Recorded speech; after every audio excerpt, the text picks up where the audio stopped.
Hingga akhir September 2023, 714 titik panas terpantau di Provinsi Jambi. Dampak kebakaran hutan dan lahan, jarak pandang di kota Jambi kian menurun. Mengganggu aktivitas dan kesehatan, masyarakat minta pemerintah segera atasi karhutla.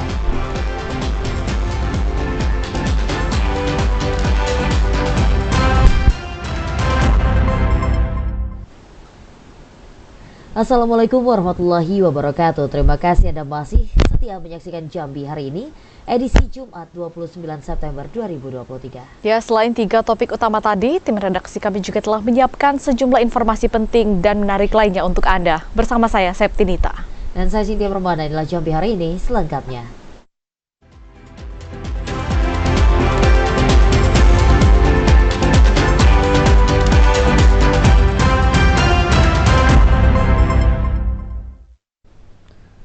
Saudara, kita awali Jambi hari ini dengan informasi jumlah titik panas di Provinsi Jambi kembali meningkat.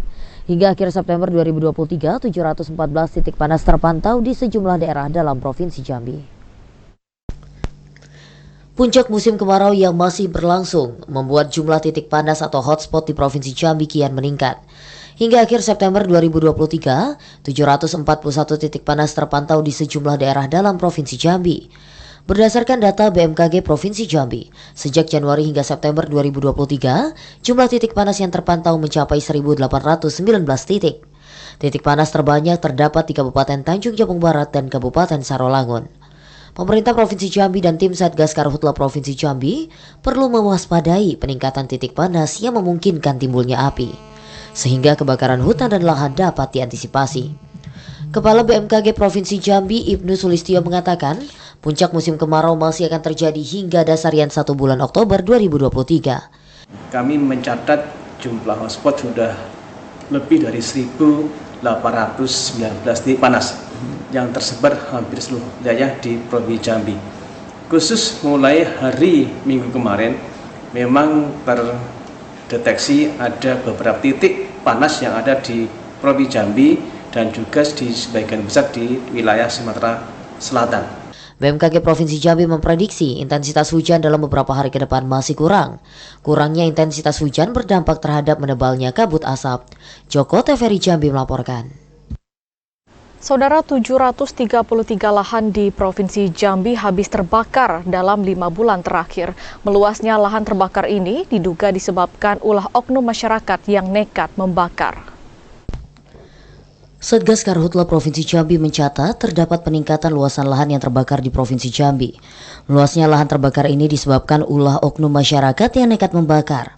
PLH dan Satgas Karhutla Provinsi Jambi Brigjen TNI Supriyono mengatakan, sejak 5 bulan terakhir terdapat 733 hektar lahan di Jambi yang telah terbakar. Lahan tersebut meliputi sejumlah kabupaten kota di Provinsi Jambi. Selain itu, meski ada peningkatan luasan lahan yang terbakar, namun petugas memastikan lahan yang terbakar di Jambi tidak sebanyak dan tidak seburuk seperti yang terjadi pada 2019 dan 2015 silam. Bahkan dalam perhitungan kami, hingga hari ini, Satgas Karhutla Jambi mencatat sudah 5 bulan musim kemarau, kami mencatat 733,9 hektar. Jika dibandingkan dengan peristiwa tahun 2019 ada 160.000 hektar, maka dalam kurun waktu hari ini kita hanya tercatat 0,6%. Beberapa upaya terus dilakukan petugas gabungan guna meminimalisasi kembali terjadinya kebakaran di lahan tersebut. Selain menerjunkan ratusan personel gabungan, juga dilakukan pendirian posko pemantauan karhutla di lahan gambut. Tim gabungan pun turut memberi edukasi kepada masyarakat agar tidak memperluas lahan dengan cara membakar. Asar TVRI Jambi melaporkan. Wilayah Provinsi Jambi kembali diselimuti kabut asap karhutla dalam beberapa hari terakhir. Gubernur Jambi Al-Haris belum memutuskan kebijakan baru penanganan kabut asap. Gubernur Jambi Al-Haris belum memutuskan kebijakan baru penanganan kabut asap kebakaran hutan dan lahan yang dalam beberapa hari terakhir kembali menyelimuti wilayah Provinsi Jambi. Gubernur mengatakan pemerintah akan lebih dulu melihat kondisi kualitas udara dalam beberapa hari ke depan sebelum memutuskan kebijakan. Gubernur secara tegas memastikan kabut asap yang belakangan kembali menyelimuti bukan berasal dari kejadian karhutla di Provinsi Jambi. Kabut asap itu merupakan polusi udara kiriman dari provinsi tetangga yang kemudian terbawa angin hingga menyebar di wilayah Provinsi Jambi. Gubernur menyampaikan polusi udara ini merupakan risiko jika ada kebakaran hutan dan lahan yang terjadi di provinsi tetangga. Sementara itu untuk penanganan karhutla di Provinsi Jambi, Gubernur menjamin penanganannya sudah dilakukan dengan baik dan terus meningkatkan pengawasan. Seperti apa tanggapan kita? Saya ini kan nggak mau ngomong dari mana, itu tidak enak saya. Tapi yang pasti bukan dari Jambi. Kabut itu karena dari arah angin dari Tenggara masuk ke sini. Nah, tapi kita tetap ya karena kita ini tetangga, ya risikonya begitu. Ketika terbakar di tetangga, ya anginnya ke sini ya akan terbawa. Untuk mengatasi permasalahan kabut asap, pemerintah provinsi masih mempedomani surat edaran gubernur tentang antisipasi kualitas udara yang memburuk di Provinsi Jambi. Mulai dari imbauan mengurangi aktivitas di luar ruangan hingga penggunaan masker. Randy Arta, TVRI Jambi melaporkan. Saudara, jarak pandang menurun hingga 1,5 km. Menurunnya jarak pandang ini dipengaruhi tebalnya kabut asap yang menyelimuti kota Jambi dalam beberapa hari terakhir. Badan Meteorologi, Klimatologi, dan Geofisika Provinsi Jambi mencatat terdapat penurunan jarak pandang di kota Jambi. Penurunan jarak pandang ini dipengaruhi tebalnya kabut asap yang menyelimuti kota Jambi dalam beberapa hari terakhir. Petugas Perakiraan Cuaca BMKG Jambi, Lukita Teresia, mengatakan memburuknya kondisi udara kota Jambi diakibatkan tebalnya kabut asap dalam beberapa hari terakhir. Kabut asap ini berasal dari Provinsi Sumatera Selatan yang terbawa angin hingga menyelimuti kota Jambi. Tercatat hingga saat ini jarak pandang di kota Jambi mencapai 1,5 km dan diprediksi jarak pandang ini akan menurun di pagi hari. Di Jambi sendiri, asap itu sudah berlangsung selama bulan September. Untuk penyebabnya itu memang ada titik panas tersendiri di Provinsi Jambi, tetapi juga terdapat titik asap kiriman di Sumatera Selatan yang mengarah ke Jambi. Masyarakat diimbau untuk menggunakan masker saat beraktivitas di luar rumah. Ini dilakukan agar terhindar dari penyakit ispa dan sesak nafas. Asar, TVRI Jambi melaporkan.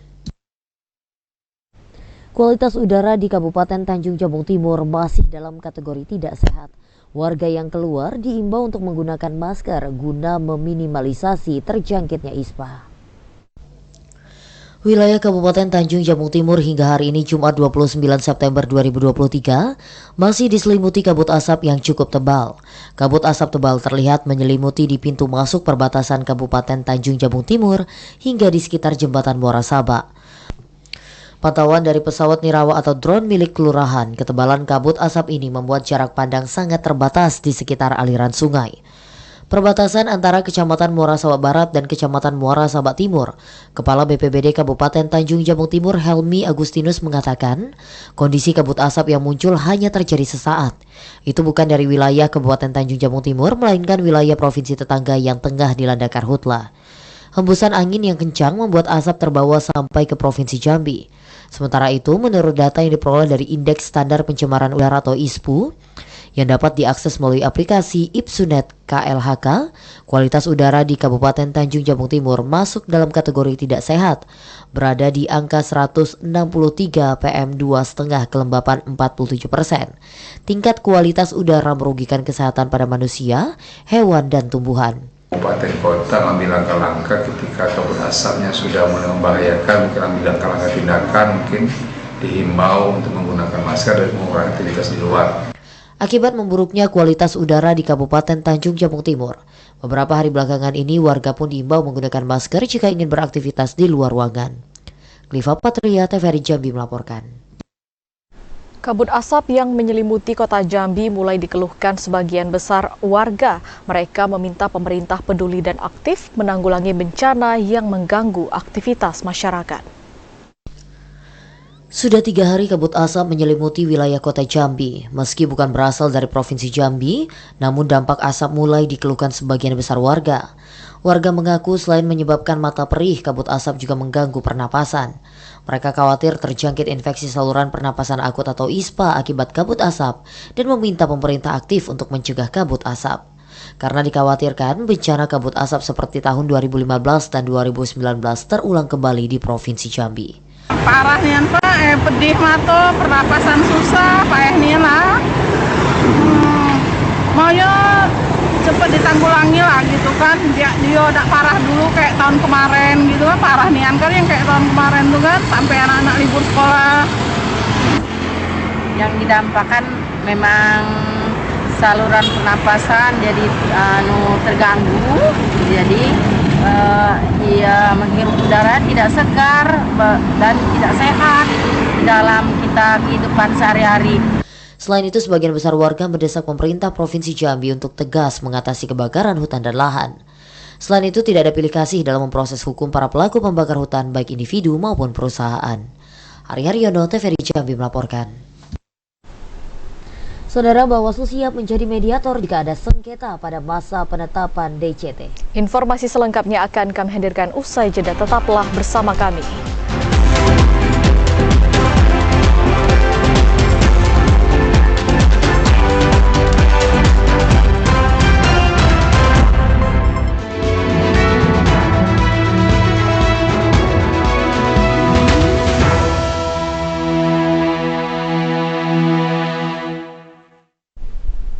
Anda masih menyaksikan Jambi hari ini dalam segmen menuju pemilu 2024. Pencermatan DCT yang tengah dilakukan oleh KPU masih berproses.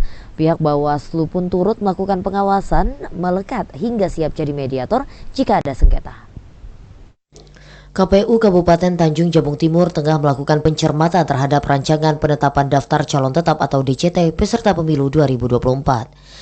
Tahapan pencermatan rancangan DCT telah berlangsung dari 24 September sampai dengan 3 Oktober 2023. Dalam pencermatan tersebut, disebutkan hal-hal apa saja yang akan menjadi objek pencermatan, diantaranya nomor urut, nama, dan tanda gambar partai politik serta identitas calon.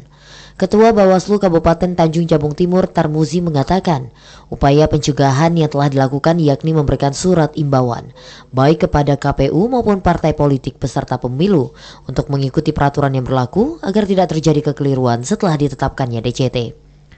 Sebagai penanggung jawab pengawasan tahapan penetapan DCT, pihak Bawaslu telah menyiapkan langkah antisipatif potensi sengketa. Setelah penetapan berupa mediasi, Bawaslu juga akan melibatkan seluruh jajaran Panwaslu hingga di tingkat desa untuk mencermati data DCS terutama dalam konteks pekerjaan yang tidak diperbolehkan bagi calon berdasarkan regulasi. Kami lihat dari proses dari awal itu di saat penetapan DCS kami lihat itu belum ada untuk mengarah untuk proses sengketa itu, karena di saat penetapan DCS kemarin itu belum ada masing-masing dari peserta pemilu itu melaporkan terkait masalah penetapan DCS. Pihak Bawaslu Kabupaten Tanjung Jabung Timur juga memastikan setiap warga negara yang telah memiliki hak memilih dapat terjamin hak konstitusionalnya. Kliva Patria, TVRI Jambi melaporkan.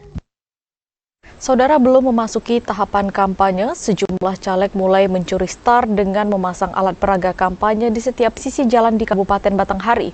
Pihak Bawaslu pun mengimbau agar parpol menghindari pemasangan APK di area terlarang. Meski belum memasuki ke tahapan kampanye, namun hampir di setiap sudut jalan di Kabupaten Batanghari mulai bertebaran alat peraga kampanye atau APK dari masing-masing calon legislatif. Walaupun belum ada regulasi yang melarang pemasangan APK tersebut, tapi dikhawatirkan hal ini bisa memicu kekeliruan dari peserta pemilu dengan memasang APK di areal terlarang.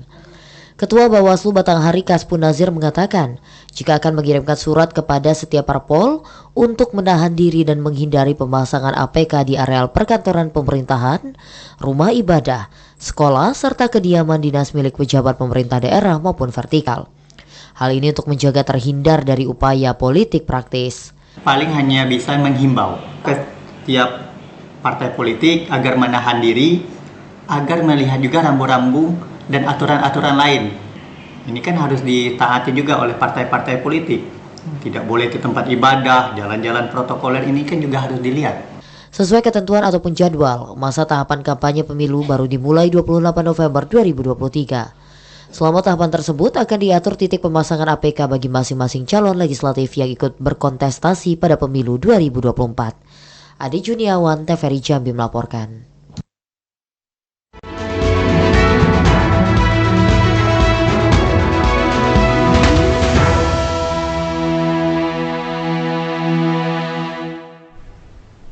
Beralih ke informasi lainnya, Saudara, Pansus Konflik Lahan DPRD Provinsi Jambi telah merekomendasikan solusi konflik agraria. Diharapkan Pemprov Jambi dapat bergerak cepat untuk menindaklanjuti rekomendasi penyelesaian konflik agraria. Dalam beberapa hari terakhir, sejumlah buruh melakukan unjuk rasa minta penyelesaian konflik agraria di Provinsi Jambi. Hingga saat ini konflik agraria atau konflik lahan di Provinsi Jambi terus bertambah. Ketua DPRD Provinsi Jambi Edi Purwanto mengatakan pihaknya telah membentuk panitia khusus penyelesaian konflik agraria dan telah mengeluarkan rekomendasi solusi penyelesaian konflik agraria ke pemerintah Provinsi Jambi. Namun rekomendasi tersebut belum dilakukan sepenuhnya oleh Pemprov Jambi sehingga konflik agraria terus bertambah dan terkesan berlarut-larut. Edi Purwanto menambahkan penyelesaian konflik agraria perlu adanya koordinasi dan kerjasama dengan semua pihak termasuk TNI Polri. DPRD punya pasus yang kita rekomendasikan ke Pemprov karena sudah diparipurnakan. Ya kami minta supaya Pemprov melaksanakan rekomendasi daripada pasus konflik lahan itu sendiri.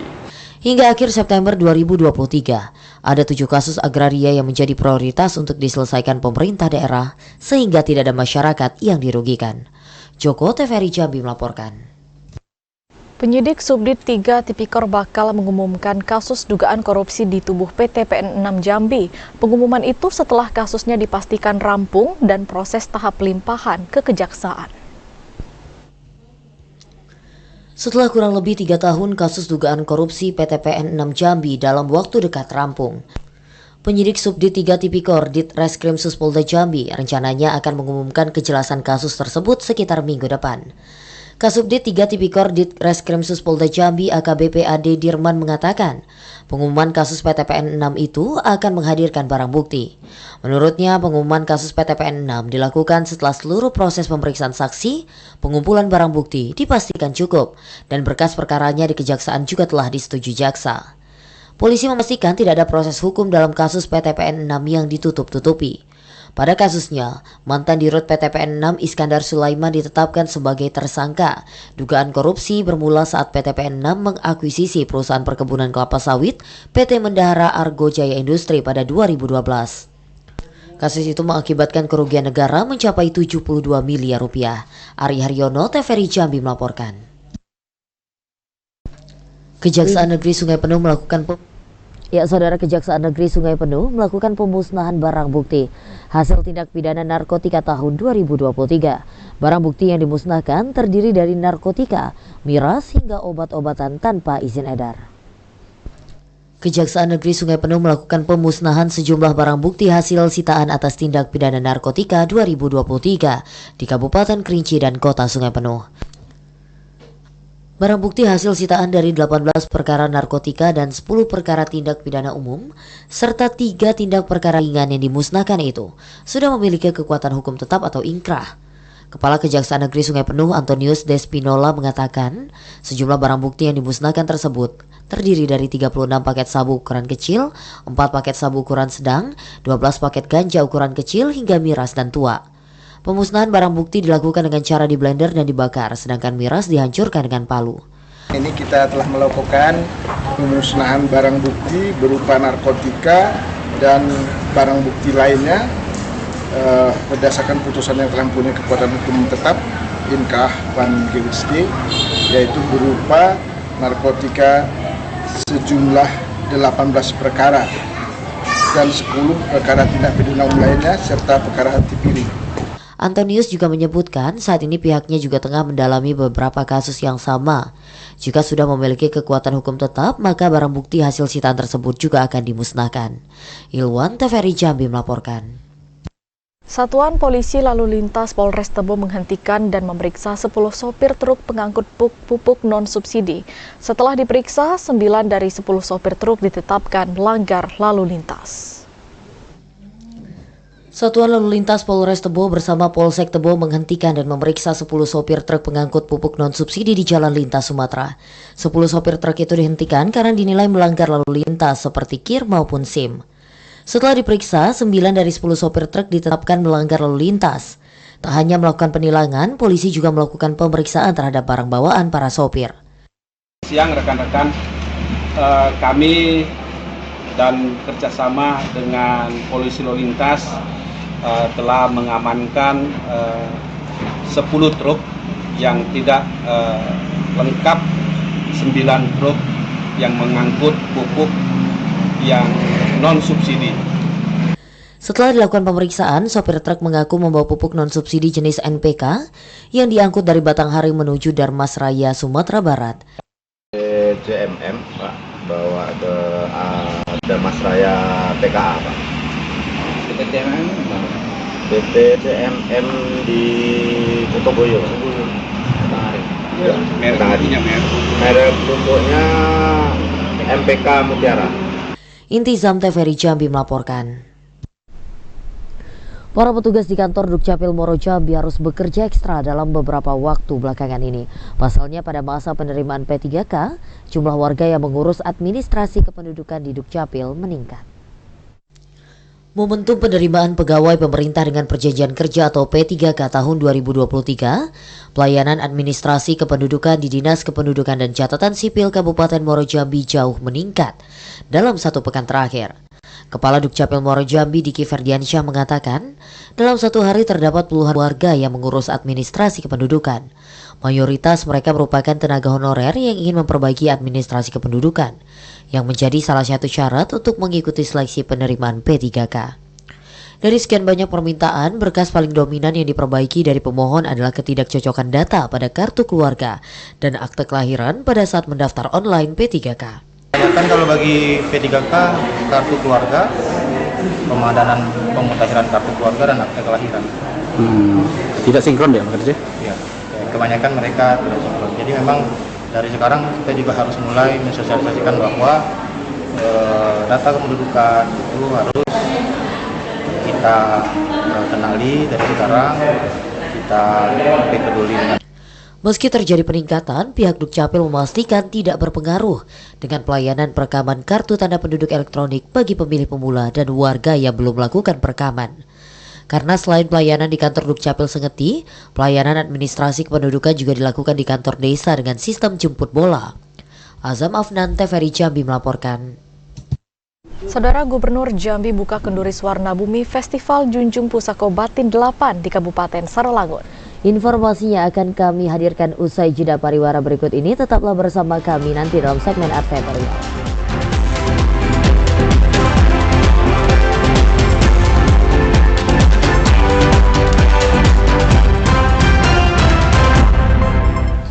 Terima kasih Anda masih bersama kami di Jambi hari ini dalam segmen Advertorial. Pemerintah Kabupaten Sarolangun menggelar puncak kegiatan Kenduris Warna Bumi bertajuk Festival Junjung Pusako dibuka langsung oleh Gubernur Jambi Al-Haris di lapangan desa Tanjung Gagak, Kecamatan Batin 8. Festival Junjung Pusako melestarikan adat istiadat dan budaya daerah. Merupakan inisiasi dari Kementerian Pendidikan dan Kebudayaan, Riset dan Teknologi Republik Indonesia. Acara tersebut dilaksanakan di Kabupaten Sarolangun, Bumi Sepucu Adat Serempun Peseko. Penjabat Bupati Sarolangun Bahril Bakri mengucapkan terima kasih dan selamat datang kepada Gubernur Jambi serta Dirjen Pengembangan dan Pemanfaatan Kebudayaan Kemendikbud di Desa Tanjung Gagak, Kecamatan Batin 8. Bahril Bakri menjelaskan, Junjung Pusako ini merupakan kegiatan yang dilaksanakan di setiap tanggal 12 Rabiul Awal setiap tahun sebagai rasa syukur masyarakat usai panen padi, sawah, dan ladang, dengan membawa pusako ke lapangan dengan cara dijunjung. Sementara itu, Dirjen Pengembangan dan Pemanfaatan Kebudayaan Kemendikbud Irini Dewi Wanti memberi apresiasi kepada jajaran pemerintah Kabupaten Sarolangun dan warga desa Tanjung Gagak yang masih melestarikan adat dan budaya di tengah era modernisasi. Irini Dewi Wanti berharap Festival Junjung Pusako ini terus dipertahankan agar rasa gotong royong di tengah masyarakat tetap terjaga. Sedangkan Gubernur Jambi Al-Haris berharap seluruh masyarakat Jambi, terutama generasi muda, dapat menjadikan budaya sebagai modal pembangunan di semua sendi kehidupan, karena kebudayaan ini memiliki elemen penting sebagai warisan nenek moyang. Paduan budaya menjadi salah satu budaya yang diasalkan dilakukan oleh Satuan Pendidikan, Ristek dan Budaya. Terima kasih banyak Pak Gubernur sama Ibu yang telah mempercayai saya Kabupaten Sarolangun sebagai tempat kenduri Suwarna Bumi pada tahun 2023 untuk Provinsi Jambi dan tetangga Sumatera Barat. Sebenarnya kenduri ini karena merasa memiliki akar budaya dan juga ingin juga menunjukkan bahwa mereka punya sesuatu yang bernilai di mata masyarakat agar nanti anak cucu mereka ikut memudahkan menjaga melestarikan budaya yang ada itu. Nah maka simbolnya itu adalah melestarikan alam dan bumi. Support tentunya oleh Bapak Gubernur Provinsi Jambi dan semua pimpinan daerah, bupati atau PJ bupati ya di kabupaten-kabupaten yang ada di Jambi. Dan ini satu hal yang luar biasa di mana memang kita bersama-sama mewujudkan kemajuan kebudayaan sehingga ekosistem terjaga seperti kata Bapak Bupati tadi, menghidupkan kebudayaan berarti juga keberlanjutan terhadap lingkungan. Puncak Festival Junjung Pusako dimeriahkan dengan pertunjukan pentas seni, prosesi adat ritual Junjung Pusako, dan tari Junjung Pusako. Edi Kusnadi, TVRI Jambi melaporkan. Penjabat Bupati Sarolangun Bahril Bakri resmi membuka pertandingan sepak bola Bupati Cup 2023. Kegiatan digelar di Stadion Sports Center KONI Sarolangun itu diikuti 11 tim dari 11 kecamatan. Turnamen sepak bola Bupati Cup memperebutkan piala bergilir Bupati Sarolangun. Kegiatan itu dalam rangka memeriahkan hari jadi Kabupaten Sarolangun ke-24 tahun 2023. Kepala Dinas Pariwisata, Pemuda dan Olahraga Kabupaten Sarolangun Saipullah mengatakan, Bupati Cup tahun 2023 merupakan kegiatan pertama yang dilakukan sejak berdirinya Kabupaten Sarolangun. Penjabat Bupati Sarolangun menjadi inisiator atas terselenggaranya pertandingan sepak bola antar kecamatan. Bupati Cup ini diikuti 11 tim yang terdiri dari masing-masing kecamatan dalam Kabupaten Sarolangun. Ketua Asosiasi Kabupaten Persatuan Sepak Bola Seluruh Indonesia ASKAP PSSI Sarolangun Hurmin mengapresiasi Bupati Sarolangun dan jajarannya atas terselenggaranya turnamen sepak bola Bupati Cup tahun ini. Acara Bupati Cup ini alhamdulillah pertama kali kita adakan di tahun ini. Mudah-mudahan ke depan akan kita laksanakan lagi di tahun 2024. Bapak Pejabat Bupati, dalam kesempatan ini memang sepak bola itu tidak bukan memang kita terus mencari pembinaan. Bupati Sarolangun Bahril Bakri mengatakan, Bupati Cup digelar dalam rangka memberikan pembinaan kepada anak-anak muda Sarolangun agar dapat menjadi pemain sepak bola profesional. Lomba yang pertama kali dilakukan setelah 24 tahun Kabupaten Sarolangun diresmikan. Kita ingin meningkatkan persatuan dan kesatuan serta kebersamaan di kita bersama kecamatan di seluruh Kabupaten Sarolangun. Pembukaan Bupati Cup ditandai dengan pelepasan balon oleh unsur Forkompimda dan pertandingan eksebisi antara Insan Pers Sarolangun melawan kesebelasan Pemkap serta All Star Sarolangun. Edi Kusnadi, TVRI Jambi melaporkan.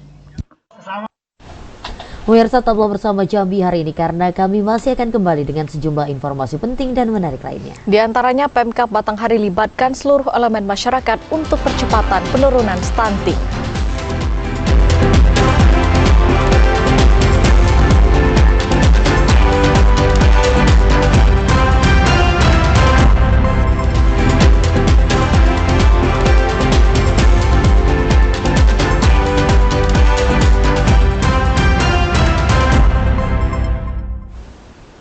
Terima kasih Anda masih bersama kami di Jambi hari ini. Upaya penurunan angka stunting di Kabupaten Batanghari saat ini terus dimaksimalkan. Berbagai elemen dilibatkan dalam penanganan stunting guna mencapai target penurunan stunting di bawah 10%. Permasalahan stunting di Kabupaten Batanghari masih menjadi perhatian serius pemerintah kabupaten.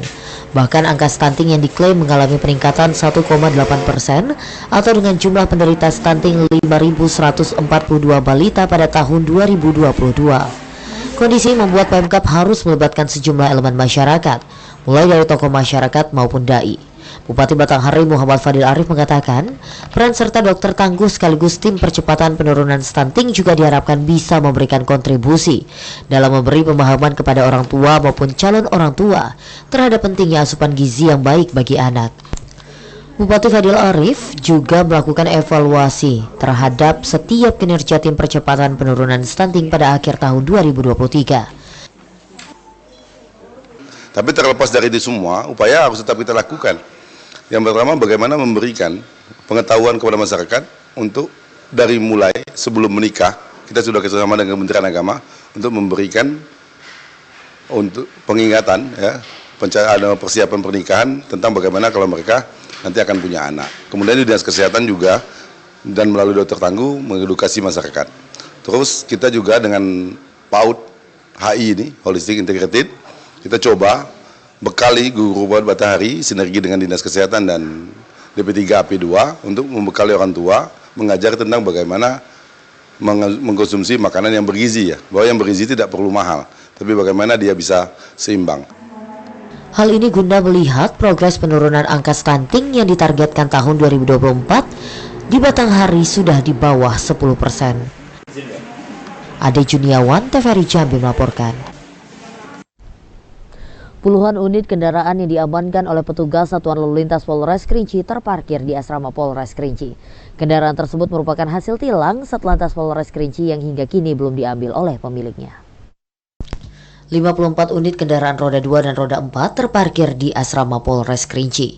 Kendaraan yang terparkir tersebut merupakan hasil tilang yang dilakukan oleh petugas Satuan Lalu Lintas Polres Kerinci lantaran melanggar aturan lalu lintas, baik tidak menggunakan helm, tidak memiliki surat kendaraan bermotor dan lainnya.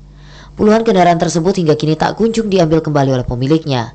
Sebagian kendaraan tersebut sudah tampak rusak dan berkarat, bahkan ditumbuhi oleh rumput liar sehingga tidak dapat lagi digunakan. Namun juga terdapat kendaraan yang kondisinya masih layak jalan. Selama periode yang saya ketahui sampai dengan saya jabat, itu ada sekitar 54 kendaraan yang kita tilang. Baik itu roda 4 digabung sini maupun roda 2 kendaraan, ada mobil, ada motor sebanyak 54.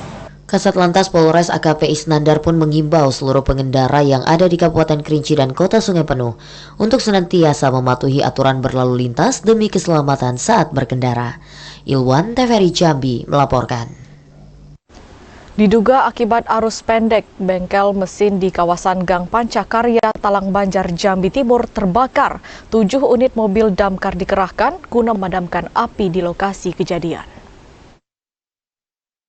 Bengkel mesin di kawasan Lorong Pancakarya, Talang Banjar, Jambi Timur, Jumat siang 29 September terbakar. Material bangunan yang mayoritas terbuat dari material semi permanen membuat api dengan cepat membesar dan menghabiskan material bangunan. Kadis Damkar Kota Jambi Mustari mengatakan, diduga kebakaran ini disebabkan oleh adanya percikan api dari arus pendek di dalam bangunan. Beruntung api dengan cepat berhasil dipadamkan petugas pemadam kebakaran setelah 7 unit mobil damkar dikerahkan ke lokasi kejadian.